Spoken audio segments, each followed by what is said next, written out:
بسم اللہ الرحمن الرحیم۔ السلام علیکم۔ نیشنل اور انٹرنیشنل خبروں کے ساتھ وڈیرا۔ ایرانی حملوں کے خلاف اسرائیل کے ساتھ کھڑے ہیں امریکی ترجمان۔ پہلی مرتبہ بڑا موقع ہاتھ لگا ہے، ایران پر حملہ کر دیں سب کے اسرائیلی وزیر اعظم۔ ایران حملے کے نتائج کے لیے تیار رہے صدر جو بائیڈن۔ امریکہ نصر من اللہ فتح قریب، خامنائی کی ایکسپورٹ پر پوسٹ۔ تہران اسرائیل پر ایران کامیاب حملے کے بعد مشرق وسطی میں طاقتور فضائی حملے کریں گے اسرائیلی فوج۔ حماس کی اسرائیل پر میزائل حملوں پر ایران کو مبارکباد۔ اسرائیل میں ایک اور بڑا حملہ، 6 افراد ہلاک، 9 زخمی۔ مقبوضہ کشمیر میں بھارتی فوجیوں نے ستمبر میں 17 کشمیریوں کو شہید کر دیا۔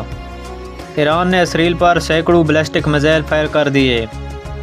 ایران کو اس غلطی کی قیمت ادا کرنا ہوگی، نتن یاہو۔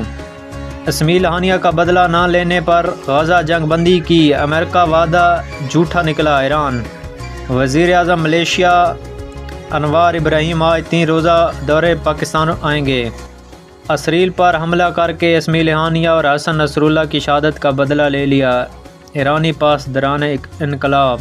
اسرائیل فوری طور پر لبنانی سرزمین سے اپنی فوجیں ہٹانے سے روسی وزیر خارجہ۔ اسرائیل فوج کا جنوبی لبنان میں محدود پیمانے پر زمینی آپریشن جاری رکھنے کا دعویٰ۔ جاپان کے وزیر اعظم نے کابینہ سمیت استعفیٰ دے دیا۔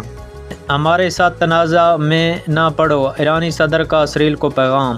حملہ اس سے بھی زیادہ تکلیف دہ ہوگا، آیت اللہ خامنائی خبردار کر دیا اسرائیل کو۔ عراقی مزاحمتی گروپ کی عراق میں امریکی اڈوں کو نشانہ بنانے کی دھمکی۔ اپنے تمام وسائل سے لبنان کی مدد کرے گا، ترک صدر کا بڑا اعلان۔ اسرائیل کو جواب دینا ہمارا فرض ہے، ترجمان حماس۔ اسرائیل کے خلاف میزائل حملہ فیصلہ کن رد عمل تھا، ایرانی صدر۔ ایرانی حملوں سے اسرائیلی وزیر اعظم نتن یاہو زیر زمین جانے پر مجبور۔ اسرائیلی حملوں میں 24 گھنٹوں کے دوران 136 لبنانی شہید۔ بھارت مسلمانوں کے لیے گائے پالنا جرم بن گیا۔ مودی سرکار مسلمانوں کی عبادت گاہیں اور قبرستان تیزی سے مدھم کرنے لگی۔ PIA اپنی پروازیں کو ایرانی فضائی حدود سے استعمال کرنے سے روک دیا۔ خوشخبری، متحدہ امارات نے تیل کی قیمتوں میں کمی کا اعلان کر دیا۔ شامی صدر کے بھائی میجر جنرل ماہر الاسد مارے گئے، اسرائیلی میڈیا کا دعویٰ۔ میوزیم میں رکھا شباب ثاقب کا ٹکڑا خود بخود ہلنے لگا، عملہ خوفزدہ۔ بھارت سفاک بیٹوں نے ماں کو درخت سے باندھ کر زندہ جلا دیا۔ امریکہ میں طوفان ہیلن سے 130 شہری ہلاک ہو گئے۔ متحدہ امارات کا لبنان کے لیے $100 ملین کا امدادی package. England cricket team test series کھیلنے کے لیے ملتان پہنچ گئی۔